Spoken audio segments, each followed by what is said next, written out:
how do spacecraft slow down? Well, there are primarily two methods of thought for how spacecraft slow down, and you really have to ask yourself, are we landing in an area that has an atmosphere?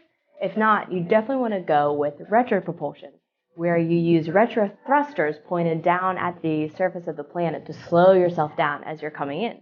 If you do have an atmosphere, that makes it a lot easier, as the atmosphere acts as kind of a giant brake as you slow down. So you have your missions like Apollo that used retropropulsion when we went to the moon. When you're able to use the atmosphere, you have your heat shield on the blunt end of your spacecraft coming into the atmosphere, and then the parachutes will come out and slow you down the rest of the way to provide that safe landing. Here at NASA, we're constantly developing new technologies to help with that entry, descent, and landing, or EDL. Some of the trick in entering atmosphere is when you do have it, but it's really thin. One of the technologies NASA is developing to handle those is called HIAD, Hypersonic Inflatable Aerodynamic Decelerator. The HIAD can come as a heat shield much like the blunt body heat shields of those older missions that were made out of ceramics or metals and were very hard.